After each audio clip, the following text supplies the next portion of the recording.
to Come Get a Sip. Thank you for joining us. For our returning listeners, we're so happy to have you back. For any new listeners we may have, thank you for coming along the journey. I'm so excited for this new season. It's good to be back. Got a bunch of great stuff coming, a bunch of great interviews.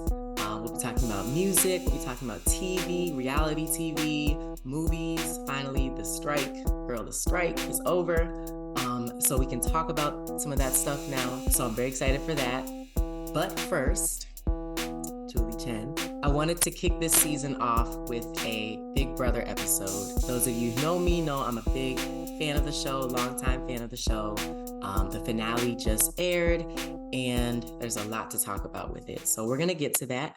But first, I want to introduce our very special guest, first guest of this new season. This is Memphis. Memphis is a good friend of mine. We're both Survivor fan. Well, he's more of a Survivor fan. I'm kind of like a tiptoe Survivor fan. Both Big Brother fans. But yeah, I'll let him introduce himself.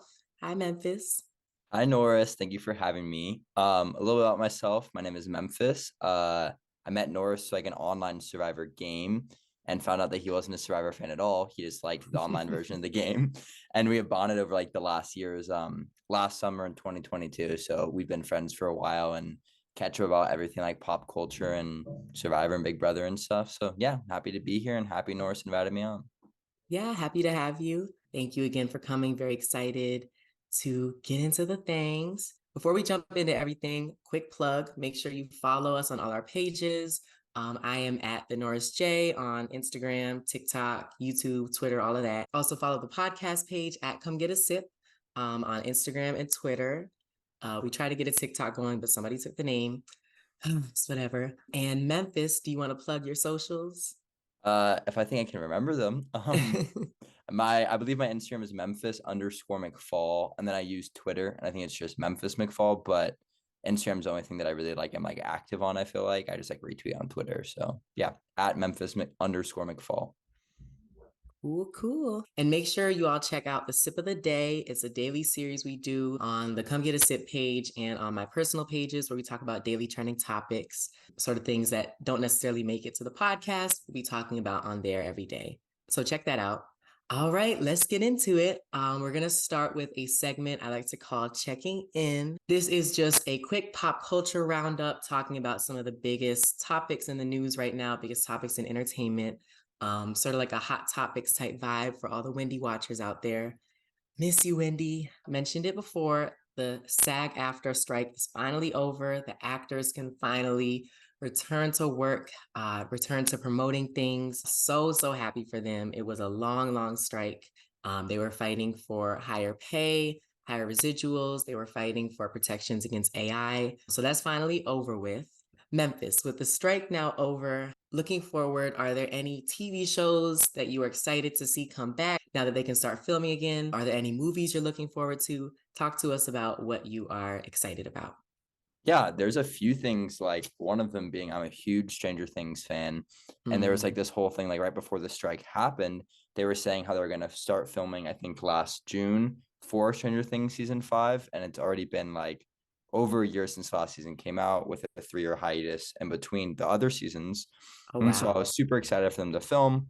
And then they announced the strike. And because they were like, the directors of the show and the writers, they were like, just because the show has been written doesn't mean that we like don't continue writing. So like even though the storyline's been written, they want to continue writing. So they couldn't film because they couldn't do like improv or anything like that in the show. And so I'm very excited for Stranger Things season 5, which will probably come out in like 6 years or something like that. But very excited for that. Very excited for House of the Dragon season 2. I'm a big Game of Okay. Thrones fan as well. So that'll come out. I think they're allowed to continue that now. And then for movies, I just saw today that the Inside Out 2 trailer came out. So I don't know if you've seen Inside Out 1, but that movie is like a movie from my childhood that I'm excited about. And then Ballad of Songbirds and Snakes, which will be super exciting because I really like the Hunger Games trilogy and stuff. So yeah. What about you, Norris? Ooh, there's a lot. Well, first, I have resisted the Stranger Things train for a long time. Same with the Game of Thrones train. My cousin is a huge Game of Thrones fan, and he tried for years and years to get me into it. He was the one who got me into Real Housewives. So that was a lot more successful than the Game of Thrones efforts. But I might have to check it out because I do be feeling left out sometimes. But I am very excited for Abbott Elementary to come back. It's kind of just like a feel-good show, feel-good comedy that so many of us have fallen in love with. So I'm very excited to see that back. See, the thing is, I've gotten so used to watching reality TV, like with all of the reality TV on during the strike. You know, obviously Big Brother and Survivor, but even the shows like Celebrity Jeopardy, Celebrity The Price is Right, Celebrity Wheel of Fortune. I've been watching all of those. So I really have to reorient myself with like scripted stuff. But I'm very excited for some of the movies coming out, some of the Marvel stuff. Looking forward to that. I heard that they are considering bringing back all of the original Avengers. That probably wouldn't come out for another 10 years. But I would love for that to happen. So yeah, I'm looking forward to just seeing, what new is out. Getting tired of reality TV and rewatching all of my old shows. So I'm very excited to have all of those back.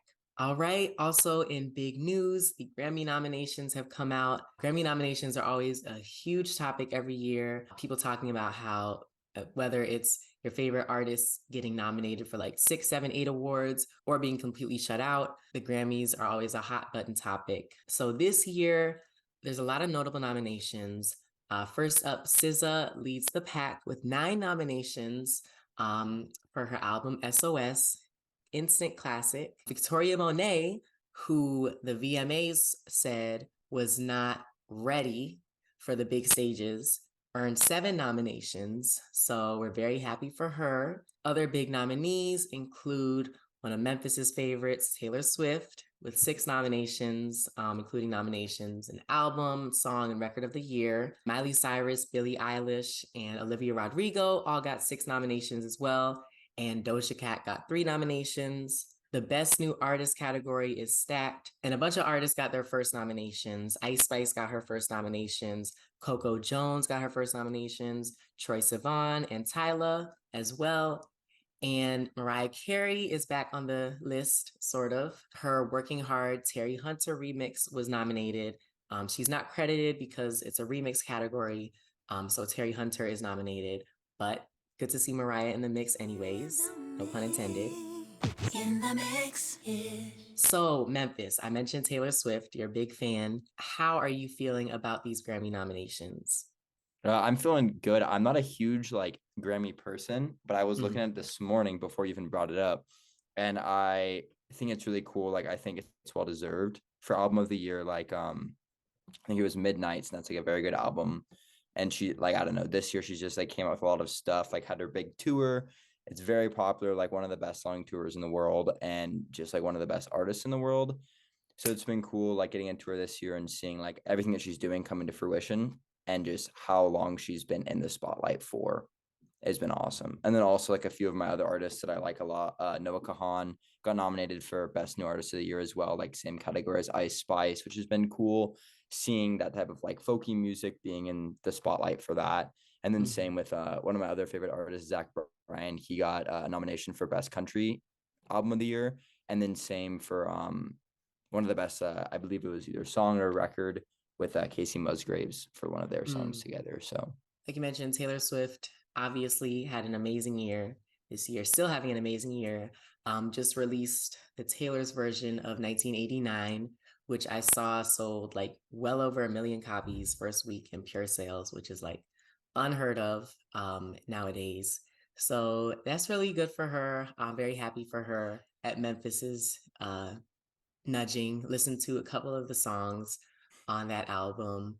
Really to see like the way that she and Beyonce have been running the game this year with their tours. Very happy for both of them and very happy for all the nominees. It's always great to see people like get their first nominations. It's such a special moment in their careers. So very happy for all of the returning nominees, all of the new nominees. Congratulations to all of them. Quick congratulations as well to my fave, Serena Williams, who received the CFDA Fashion Icon Award. CFDA is the Council of Fashion Designers in America, and the Fashion Icon Award is like a huge award recognizing trailblazers in the community who really push fashion forward and change the game. Serena's the first athlete to ever receive the award, so big congratulations to her.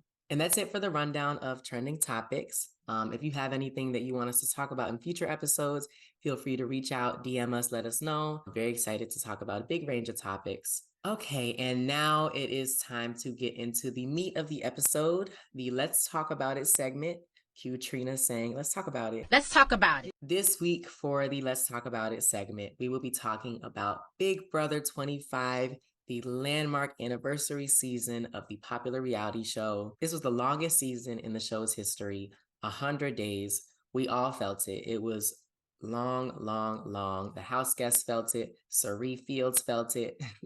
It's finally over, and we have a winner. It came down to the Minutemen duo of Jag and Matt, and Jag won the jury vote 5-2 to become the first ever sick winner of Big Brother US. Big congratulations to him. It's been really wonderful the past 3 years to see how the shifts in the parameters around diversity in casting on CBS have led us to see winners that we hadn't seen before. So obviously starting with the cookout on Big Brother 23 and Xavier winning that season, then Taylor Hale winning last season, and now Jag winning this season. Memphis, what were your instant thoughts watching the finale? How are you feeling about how it went, and how are you feeling about our newest winner? My thoughts watching the finale were very interesting. This was my first Big Brother finale from watching the whole season.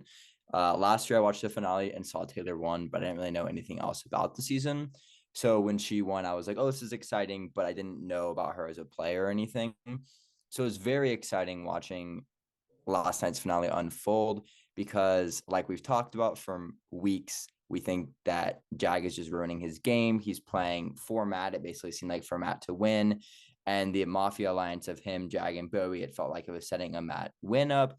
So this the last couple of weeks, the season has felt very predictable. So I'm really happy that last night's episode ended with Jag winning because everything unfolded the way I thought it was going to. Jag was going to win final HOH. Jag was going to take Matt to the final two, and he was going to lose. But Jag won 5-2 and only lost the votes of Felicia and Sari. So it was very interesting to see that all unfold. Excited to see Jag as a winner, like you said, with the sick representation. And it was also really cool the last 3 years with the representation of the African-American players. And it was cool this season to see Jag win against a white male. That is like the typical person that wins Big Brother is like a white male. Like there's been many, many winners. And so it was cool to see him beat Matt in that situation. I am glad Jag won. And I also drafted Jag. But he did not play the game I expected him to play. That $10 is looking real nice in my Venmo account. But it was nice to see him win, but also like he didn't play the game that I wanted him to. And I still don't think he's the best winner. I just think he spoke very eloquently in his final speech. And so I'm excited to like jump in and talk about everything to do with his game and everyone else's game. So yeah. Jag, in addition to becoming the first sick player to win the game, also became the first contestant to win 10 competitions in one season, the first to win 7 vetoes in one season, and the first person to be evicted, come back into the game, and win the season. So history was made all around. And going into the finale, there were a lot of people that thought that Jag would lose if he won part 3 and took Matt to the end. It was something that Felicia Cannon, love Felicia, she's iconic. It's something that she predicted and that a lot of the fans predicted, that if Jag were to take Matt to the end, especially after cutting all of his other allies, that would be seen as a weak move and that would be a layup for Matt to win the game. But a lot of us, we all had egg on our face, pie in our face as we watched Jag proceed to win the game, despite taking Matt to the end and maintaining his loyalty. So I want to turn back to you, Memphis, and sort of dig into the nitty-gritty of the finale. What do you think contributed to that ultimate outcome? How did Jag win after making a decision like that to take Matt to the end? There's a multitude of reasons that Jag won, obviously, one of them being his comp wins. But I think the main thing that we're looking at is the questioning. He seemed to do very well. And while I do think it helped his game, obviously, like Matt, it was probably like one of the, well, I haven't seen a lot of final 2 speeches for Big Brother, but as far as Survivor goes and final tribal council speeches, like Matt, that was like some of the worst question answers that I've ever seen. And so I think Jag's answers were also better than normal as well. And I think that helped him. But most of the time in these situations going into it, the jurors already know who they're voting for. And unless someone does really, really badly, I think the final questions is kind of just like solidifying their vote, you know? And based on the answers that people asked Jag, they wanted him to really like lay up his game. So it seemed like they were asking them with the intention for him to answer well because they wanted him to win. Like I noticed when Corey asked him his question and Jag gave an answer, like Corey looked very happy by it because he's like, yeah, like this is who I want to vote for. So I think going into it, the votes that were kind of already solidified, like Suri and Felicia worked very closely with Matt, and Suri was like, Matt was probably one of her closest allies from the beginning. And so I think the vote was already there. She was already voting for him. And I think that Felicia was probably already voting for Matt as well. So it was interesting to see Jag take that. And I think that some of the things that contributed to him winning, how much he owned his game, and really, like we talked about, the comp wins. Like 10 comp wins is a lot. 7 comp wins. I think there's only 16 or 15 vetoes in the season. Yeah. And he won 7 of them. And I think a majority of those, other than maybe 2 or 1 of them, were won by men. So it's like, obviously, when you're in that situation, when you're winning these competitions, it's a lot easier to play the game because you don't have to play from the bottom. You can play from the top the whole time. Right. And I think Matt played a very social game, but because Jag had the ammunition of saying, this is my move, like even though Matt played a social game and had all these allies, if he has a close ally who has basically he has the receipts, he can say this was my move. Matt can say yes, this was my move as well. But if Jag didn't win the competition, then Matt wouldn't be able to use that. One of Matt's big points last night was saying like he saved Jag. That's like a big move he did. But it's like you can't really own up and say your best move was keeping Jag when Jag is sitting there next to you wanting to beat you. Us as viewers obviously knew Jag played a messy game, but because the jurors are looking for specific things and they weren't seeing all the mess that was happening, they only saw the highlights. I think they chose, and I think they made the right decision. For me, I feel like the thing that really did Matt in was the week when he won HOH. I feel like it was the same thing for Bowie as well. That final 6 HOH that Bowie won, and then the final 5 HOH that Matt won. I feel like that really did both of their games in because just starting with Bowie, she won that final 6 HOH, the double eviction HOH. Huge moment for her. And she had the power to make a big move. And, we're sitting there hearing her say, like, this is so terrifying. And for a split second, it's like, oh my gosh, could Bowie Jane be making a big move of her own? And then the terrifying move is putting up Felicia in America. That coupled with Matt winning HOH the following week and putting up Suri, neither one of those moves made sense for Bowie's game or for Matt's game. They both made sense for Jag's game. He was able to convince them to make moves that benefited him and that didn't benefit them. And so when you're in the situation of Matt and you only win 1 HOH, and that's your only chance to really take credit for a move, you're making it so easy for Jag to invalidate that. Another thing with Matt, we were all sort of shocked and disappointed by the decorum that he, Jag, and Bowie displayed over the final weeks of the game. They were very, very disrespectful behind closed doors, at least, because none of them wanted that smoke. For Felicia and Suri, they were very disrespectful to them behind closed doors. They were isolating them, icing them out, basically only interacting with them when they wanted them to cook for them. And then when Felicia was alone at Final Four, when Suri had left, they continued to ice her out. Felicia even confronted Jag about it, but Jag did not own up to it. But through all of that, what we saw was Jag still managed to take the time to really put effort into preparing and studying and getting ready for the final 2. And that's not really something that Matt did. In fact, Matt actually made fun of Felicia for doing that. What we saw was Jag, who was extremely prepared, after making the loyal move of taking Matt to the end. He was very prepared to turn on Matt and explain why he deserved to win as an individual. Whereas Matt, the first answer he gave was, we made these moves together. We did this together. You're trying to convince people to give you $750,000. And if you're not doing anything to distinguish yourself from the person sitting next to you and to distinguish your game, it's going to be very hard for you to win. Another thing that was notable, Memphis, you mentioned how Matt had played a better social game than Jag. I think that was really displayed by the fact that despite giving such horrific answers during the Q&A, he still managed to get Suri and Felicia's vote. Had he just taken a bit more time to prepare himself, he really could have won the game. The analogy I sort of think about it with is like a layup. Matt had positioned himself to where At the end of the game, all he really had to do was answer the questions well, charm the jury, and the game would be his. Whereas Jag was so, I bathed in y'all's blood. Like he was way back in the court. And we were all just dumbfounded because instead of just taking the layup and making the shot, not only did Matt not take the shot and not do what he had to do to win the game, he passed the ball to Jag. He literally said, there was no leader between us. We made these decisions together. Once you say that, you can't take it back. So Jag was able to say, there was a leader. It was me. That was really the end of the game right there because there's nothing Matt can say at that point. It was really just a wrap. With Matt being deaf, obviously, we don't want to discount his struggles with communication and the factor that may have played in his performance. Separate from that, there was a very clear lack of preparation in terms of the content of his answers that clearly the jury noticed, clearly the viewers noticed, and clearly Jag noticed because he pounced on it. He took the opportunity to really distinguish his game from Matt's.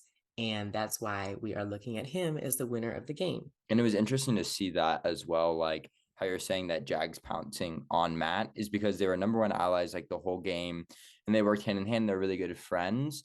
And I think Matt might have been scared to attack Jag a little bit. He like didn't have the gumption to own the moves, but also like he was like trying to not hurt Jag's feelings. And Jag knew that it's like he could separate the friendship from the game and realize that it's like, look, this is the game that I played. I want to win this game. I'm fine throwing my friend under the bus in this situation to show why I'm the better person, why I'm the better player, And like you said, again, like the group think when Matt said that like this is a group decision, all this stuff, he gave the layup away from himself and gave it to Jag. And Jag, because he won those comps, like regardless if he won the comps or not, he still said the right answers. But because he won the comps, he's able to say it was a group scenario, but because I won the comps, I was in charge. I was leading this. Like even like Matt could give me input, but I could nominate whoever I wanted to. I could veto whoever I wanted to off the block, And he was able to use those social moves, like when he vetoed Corey off the block, like Corey took that and then realized that it's like he never really saw Jag as a target after that. And I think another good thing for Jag's game compared to Matt's was the fact that Matt did save him.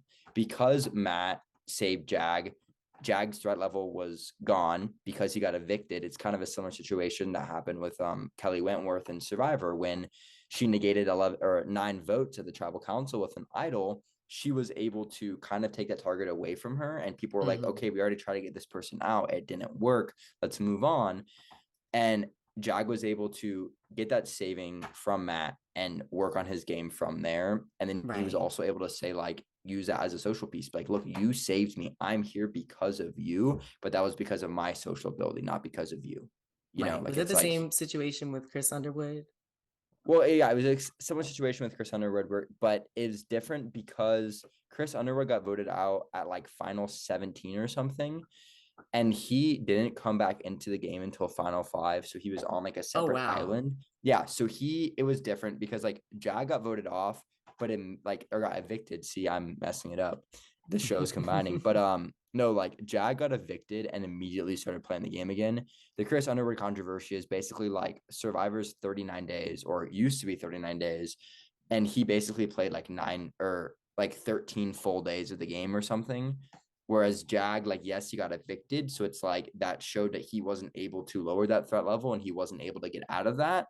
But he continued to play the game afterwards and showed like he messed up on the eviction at final, whatever it was, but then he was able to continue the rest of the game and not, I don't think he was put on the block again after getting evicted. He was able to like turn that around and realize that he messed up. So I think it was good for him too. It was like a wake up call. And yes, I think there's always going to be an asterisk next to it, like he was evicted, but it's also like it shows testament to his game that he was evicted and was able to change it. Whereas with Matt, he was never nominated, but it didn't really seem to matter, so. Matt really could have, there was a way that Matt could have articulated a lot of this and not thrown Jag under the bus. For example, he could have said, I know Jag may say that me saving him was a credit to his social game, but in reality, I saved him to protect my own social game. I knew that. And he kind of mentioned this, but he didn't really tie it to anything at all. Being an Olympian, being so tall, being so muscular coming into the game, they're automatically a big threat. I know Matt is a swimmer, but we've seen surfers, in the past come onto the game, strong, muscular, happy-go-lucky, boom, first boot. There was a way that Matt could have said, I knew that Jag was good at competitions, and I knew that I couldn't win competitions the way that I needed to get to the end. So I kept Jag as a way of keeping someone in the game and keeping someone who would be extremely loyal to me after saving them and resurrecting them in the game, and who could win the comps and get the blood on their hands so that I could survive in the game and that I could play the social game that I would want to play if I were someone who wasn't like a huge physical threat. There was really a way he could have just pretty easily taken back control of that narrative. But instead, he was like, yeah, Jag's my buddy, wanted to keep him in the game. And it's like, okay, great. But what does that have to do with you winning all this money? Matt just never really kicked it into high gear. Like, he never really took charge of the moment. And I think it's all summed up best by the way he finished his final speech, saying, look, I left it up to a game of rock, paper, scissors. And then he sat down. It's like, okay, is that supposed to like, does that mean something? We can go down another road with that in terms of like recruits in the game, people who don't necessarily haven't watched a lot of the game, don't really understand what you need to say in those final jury pleas in order to win. But yeah, it was just honestly kind of hard to watch how bad he fumbled that. I think I agree with you as well. Where like he didn't know what to say, he didn't say the right things. He could have propped Jag up as like his ally that was kind of like his pawn. Like you said, like he got the blood in his hands and that kept me off of the block. But then it's like it also kept like Matt's name out of other people's mouths because he wasn't the one nominating them. Jag was. Right. But I think Matt's issue in that situation is not only did he not say it, but I don't even think he knew it. I think exactly like Matt didn't save Jag because of that. He saved him because it was his friend. So really, I think he saved him because Sari convinced him. Matt was a very social player, but I think that, like you said, because he was a recruit, he doesn't necessarily know the game. It's like he played the game well, but he didn't know when he needed to use attributes of his game and prop them up because, like, he could have said so many things. Like, Jag said things that weren't even true, but saying them is the thing that matters in the final speech. It's like if you're sitting there for 10 minutes and digesting it, it's like you're not going to think of the 100 days if it was true or not. And if you're not there, you can't even know if it's true or not.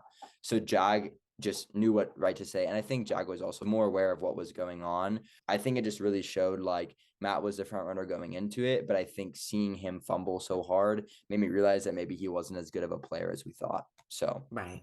Yeah, totally. With the whole Jag Matt thing, obviously a big topic discussed throughout the season is comp strategy versus social strategy. Which one is greater? We've seen players sort of get to the end of the game both ways, especially recently. Last season, Taylor, who actually, I don't think she gets enough credit, honestly, for, being good at comps. She won 2 HOHs, including the wall, but she largely depended on her social game in order to get to the end. In this season, we saw a winner who had a really bad social game, honestly. Cam and Bowie, first juror and the last juror, were the only two who really left the house feeling good about Jag. Half the cast was like, F Jag in their confessionals. He didn't play a good social game, but with Big Brother being so catered towards competitions nowadays, and especially competitions that favor people who are athletic, people who are fast, people who are strong, even competitions that don't necessarily need to be athletic, that haven't been athletic in the past, like the veto in the double eviction, the one where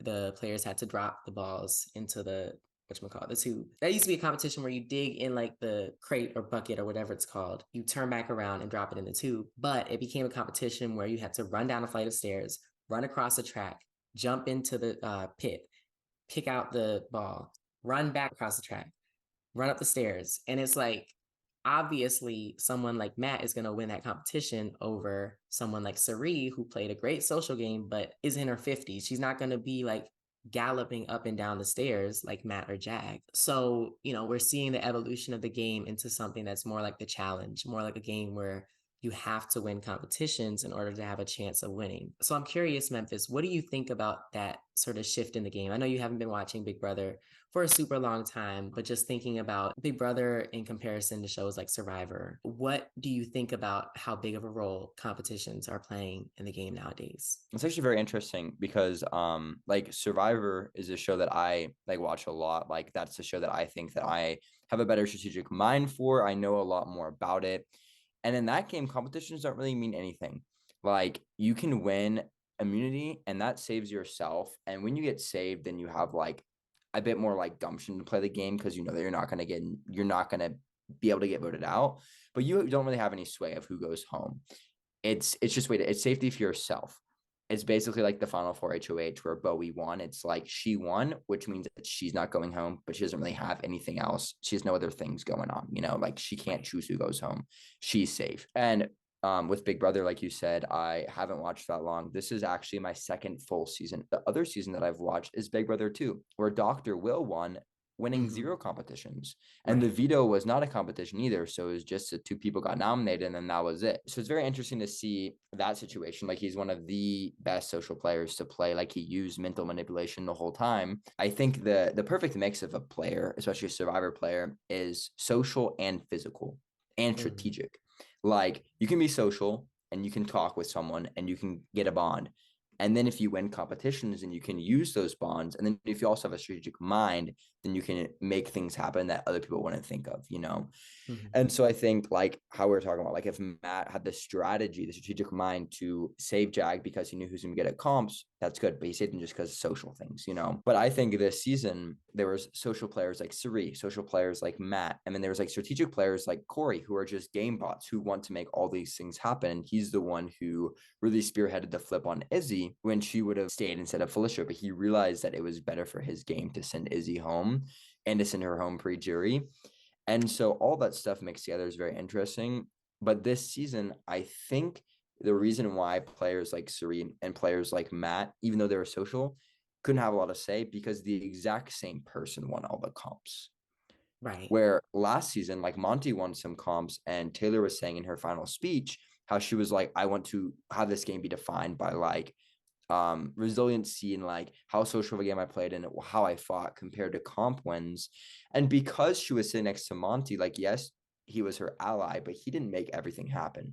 But because Matt was sitting next to Jag, who won literally like all the comps in the game, he wasn't able to use his social ability because it's like, yes, he was social, but Jag literally can take all of the credit because of the comps, which I think is unfair, but it's also the game that you're playing. I think this season it showed like, yes, I don't think Suri was really going to win any competitions based on who the comps were catered to, but like her veto chip wasn't picked until it was never picked. It was never picked. The She only only time played the veto when she was nominated. Yeah. And because of that, that leaves one person who literally can't do anything for veto reasons. So if she was to be backdoored, she literally has no chance because she's never going to be picked, which obviously is random and it's not going to happen every season. But that's an issue. And one move that we saw, like Felicia won HOH off of an HOH that was more of a crapshoot, which I think is important. I think we should have a mix of HOHs that a 63-year-old woman could win, and then a young 20-something man who's like athletic and stuff could win as well. Because it's like they shouldn't all be crapshoots. They shouldn't all be chance or luck. Like it should definitely be skill, some of them, but you should be able to mix it up and throw things in there because it's like the season was so predictable because the one person winning the comps had the say for everything. Yeah. I mean, Matt and Jag mentioned that, I think it was in the week of Final Five, that they knew they were going to win the veto. They didn't even know what it was, but just on the fact that pretty much all the vetoes have been athletic vetoes. They knew that Suri didn't stand a chance, Felicia didn't stand a chance, and Bowie hardly wanted to touch a comp win with a 10-foot pole. It's not only predictable for the viewers, but it's predictable for the players as well. And that also plays a huge role in how the game is played. Because, you know, like you said, if you're winning those competitions, you're in the driver's seat. And even if you're not sure, like if you haven't won the competition yet, you haven't won the veto for the week, you still know that you're more likely than not going to win it, unless it's all of a sudden the most random competition of all time. We saw sort of early in the season where Sari, Felicia, and Izzy were running things. And, you know, we had the eternally head-scratching decision to go after Heisem so early in the game. But you saw like a group who was really running circles around everybody strategically. But because they could never really get a foothold on winning competitions, you know, they had one competition win all season between the 3 of them. It's impossible in this current iteration of the game to make any sort of headway. So yeah, that was, of course, very frustrating to watch sort of the game play out and be so predictable and so just week to week, the same thing over and over again. It was like, oh, Jag won another veto. Okay, this isn't like an old update. This is another tweet saying that Jag would beat them. Also, just the fact that the competition record was just tied last year and it's already been beaten this year. They definitely need to change stuff. Now, I'm not confident that they're going to change stuff because they're about to do a winter season of Legends that is literally purely competitions. So clearly the tide is not going to shift anytime soon. So just looking back on the whole game, the journey that got us to where we are, starting with the upside down week, Luke being ejected, Heisem being backdoored by his allies, Cameron being evicted, coming back into the game, Jag being evicted, coming back into the game, everything that's gotten us to where we are today with Jag as the winner. What would you say, Memphis, are some of your favorite moments from the season? The moments that you feel, despite the predictability of it all, really made the show fun to watch, fun to talk about and engage with. Anything Felicia's involved in, for one. Yes, like absolutely. she is casting gold. And it is so, because I think like Survivor has this issue too, where they don't cast as many older people. And that makes sense because it's like they're living on an island and you do have to have better health for doing that.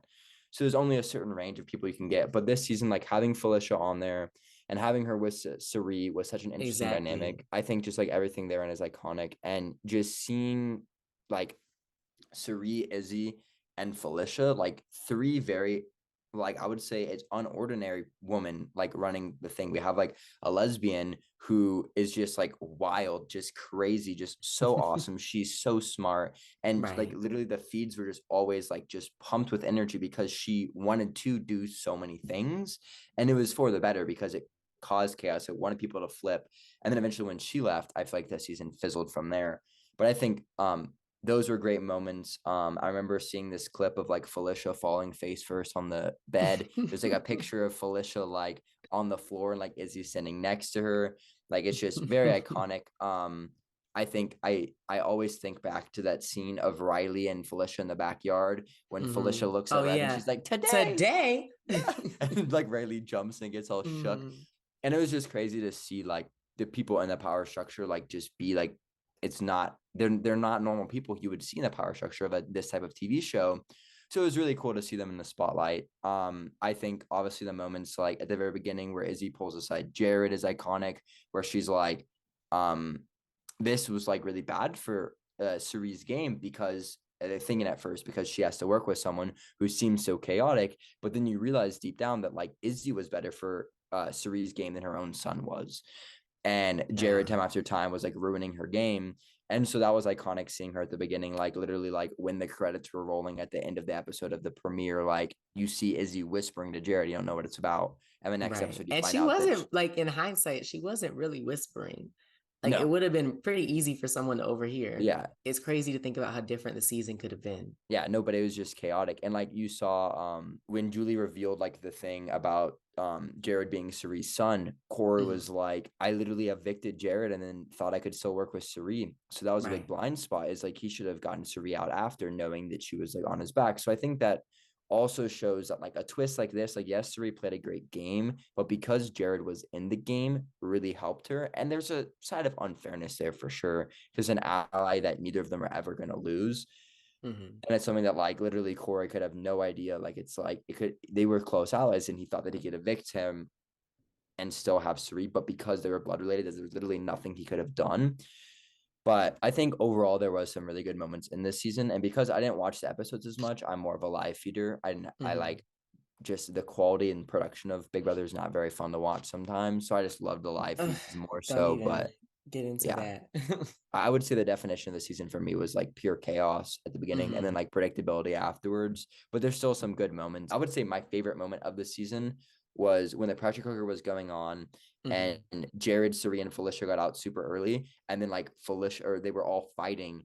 And then like Jared went upstairs and like went to sleep and he was like crying himself to sleep or something because like mom was mad at him. And I thought that was hilarious because it was like there's all these different dynamics going on and like the family moments and stuff, you know, where it's like Big Brother is like a game and like a social vacuum, but because there was all these other things going on, it just made it felt more real, you know, because there was real moments going on that Sari had to go through and stuff, you know, and like Bloom knowing their secret, it was very interesting. So. Yeah, no, it was really interesting to watch all of that unfold. And it was like, I know, you know, you mentioned the question of fairness with having an ally in the game. For me personally, and I know, you know, there's room to feel different ways about this. Just the benefit of watching that relationship play out for me sort of outweighed any questions of like how fair it was in the game. I agree. Because It was TV gold for it really sure. was, and like so many of the relationships that we see like placed in the game are either like the most toxic relationships imaginable, like, Dick and Dick and Danielle. exactly, Yeah. who hated each other, were estranged, or one of the early seasons when they had the X Factor twist, where they had exes playing with in the game with each other, and we saw how that just completely went off the rails and ended up with an ejection. But it was really powerful to see like a positive relationship in the house, to see like you mentioned that pressure cooker night. We saw like it was like a whole season of a show unfolding.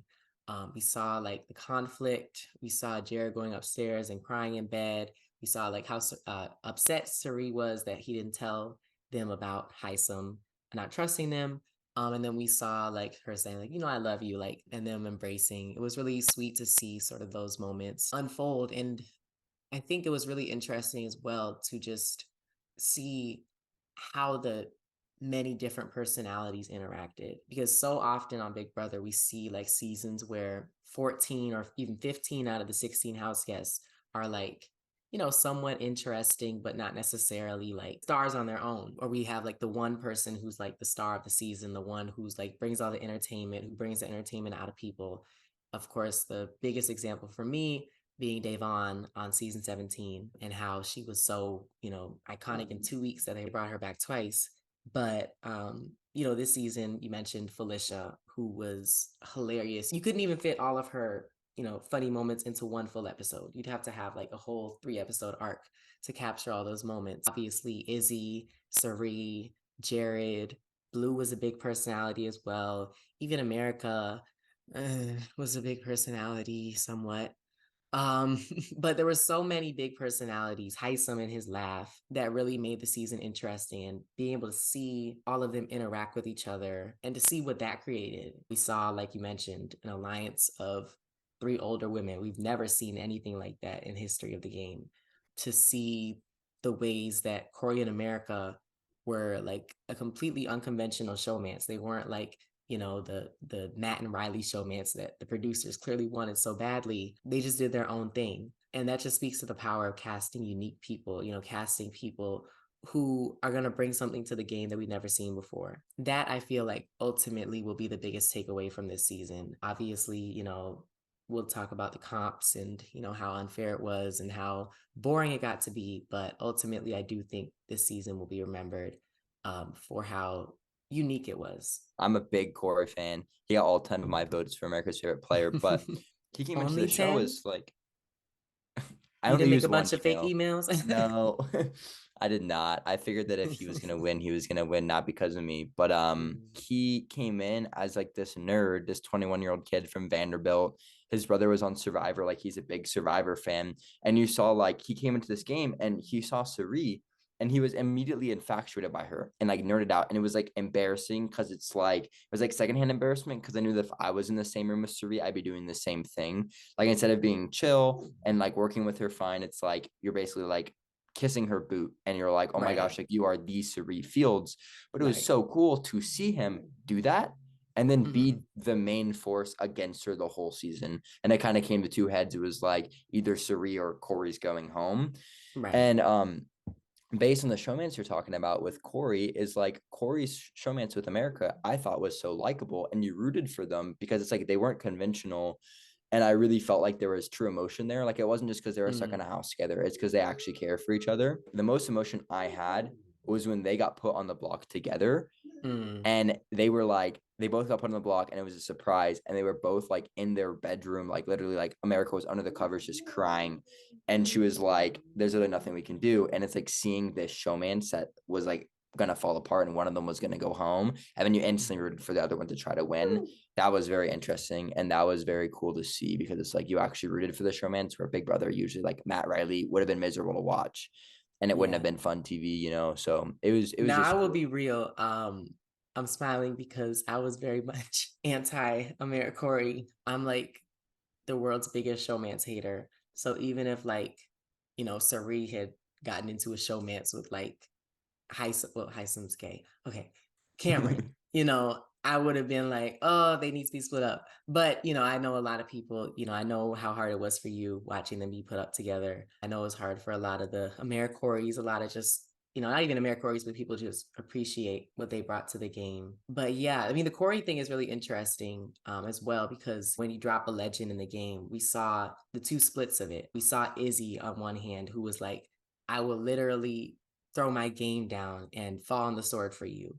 And we saw Corey, who was like, I'm gonna, you know, every chance I see you, I'm gonna ask you about Survivor, but I'm gonna be secretly plotting your demise. It was really interesting to see the two different paths that they took in approaching Suri, and how she ultimately outwitted, outplayed, and outlasted them both. But, you know, that was really interesting to see versus like a season like season 19, when Paul came into the game and they were immediately inundated by, you know, all these people who were like, Paul, oh my gosh, we love you, we want to work with you, and literally ushered them to the final two. It was really interesting to see how this season we had sort of that split reaction of like, I love you, so I want to like help you win this game. I want to, even when I'm out of the house, tell my fans to vote for you for America's favorite. Mhm. And then Corey, who's like, I love you, so I'm gonna try and beat you. And it was cool how not everyone knew about Suri either. Like I think in BB19, I haven't seen it, but I assume that like a lot of people knew who Paul was. But there's That's people who true. literally did not even know, like when they came in, they're like, who the hell is this lady like pouring champagne in the dining room? You know, like Right. so it's like it was interesting to see because some people like Corey were so invested in her, and same with Izzy, but then there were some people like Matt who worked with her but never like don't even know the gravity of who she is, you know. So it was cool because she could be just a normal person in the house, but then also be like this superstar, and she was able to take that and use it, you know. I watched her season of The Traitors halfway through this season, and I could not imagine being in the house with her and not being like, oh my gosh, like, I mean, I would have taken the Izzy route, but just being like, oh my gosh, like she is like the legend of all legends, because she was such a masterful player on The Traitors. And on Survivor, of course. That's pretty much the season in a nutshell. We could obviously go on for hours and hours talking about other stuff relating to the season, but that is Big Brother 25 wrapped up in a bow. Yeah, you know, Big Brother is a show that brings people together, even when we're at odds and literally not agreeing on anything in relation to who we want to go home and who we want to stay. The banter is fun. It It's makes it fun. better. Yeah, it's fun. Thank you all so much for joining us, for listening to us ramble on about one of our favorite shows. Thank you, Memphis, for coming on the show. Very glad to have you on here. We will be coming back with new episodes. Very excited for y'all to see what we have coming. And yeah, thank you for coming to get a sip and enjoy the rest of your day. Like the baddest bitch, gotta step through the place on your savage shit. You turning heads, they asking what it's giving. Say happy, pretty, classy, rich. Move like the baddest bitch, gotta step through the place on your savage shit. You turning heads, they asking what it's giving. Say happy, pretty, classy, rich.